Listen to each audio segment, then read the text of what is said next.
Welcome to All Things Futhark for Wednesday. This is your host, Raffin Nordry, and this week's topic came from Rose Gypsy. She asks, do you actually teach runes to others via workshops or classes or what have you? And at what point do you think it's appropriate to start offering teaching to others? So to answer your first question, yes I have, and I loved it. Currently, I'm trying to do so again, but online this time, through the use of a forum. And it's not going how I had hoped or planned. However, I do believe this is in part to my own weakness in teaching online, as I prefer the interaction of people in a group around a table and such. To answer your second question, I would like to share something from Scott Cunningham. In his book, Living Wicca, a further guide for the solitary practitioner, Scott Cunningham suggests the following questions be answered honestly by anyone thinking about teaching.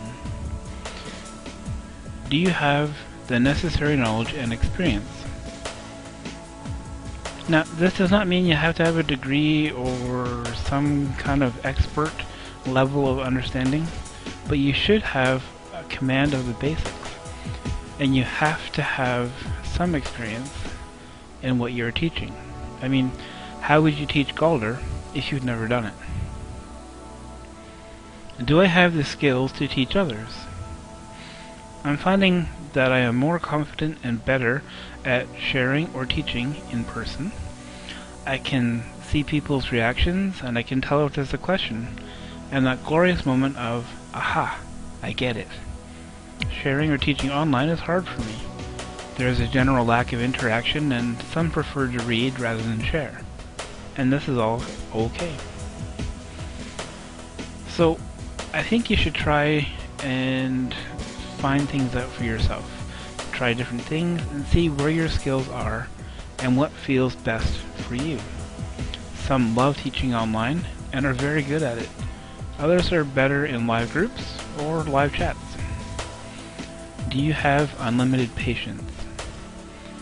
Not everyone can offer the same answer to a question that is asked over and over, and sometimes by the same person. Not everyone is able to not get frustrated easily, and some may believe that there are such things as dumb questions. Tell me, how would you answer this? Wait, you mean to tell me that the runes involve the Norse gods and goddesses? Can't I use insert pantheon here instead? Do I know how to pick a student? If you are thinking about teaching someone because you're involved with them, you may be wasting your breath. Friends are an iffy subject as well. Having a relationship with someone does not ensure that they are a good student. Do I really want to teach?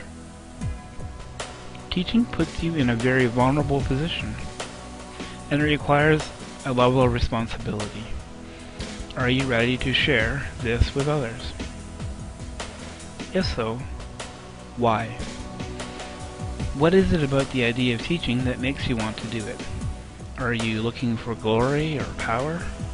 Or are you simply looking for a way to share ideas and gain new friendships?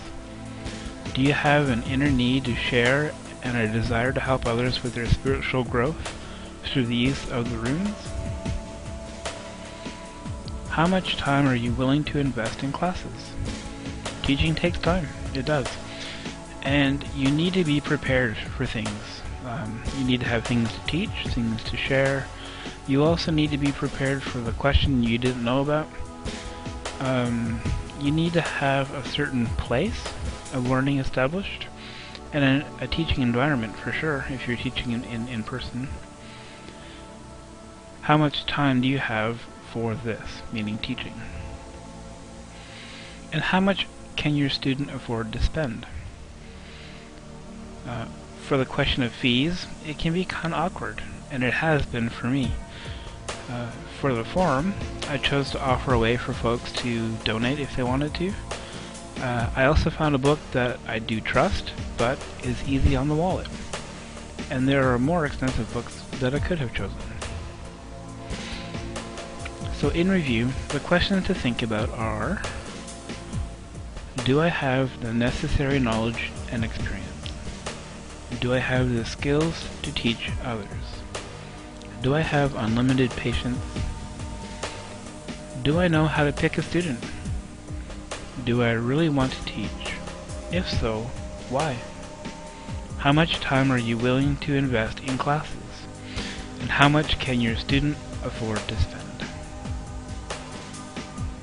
If you'd like to hear more about the song that I chose to edit for my intro, it's called The Windswept Tree by Whitehorse. It's available from the Odinic Rite Media on the website that you can see here, odinicrite.org.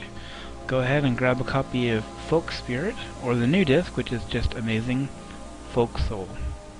This has been All Things Futhark. Thanks for watching.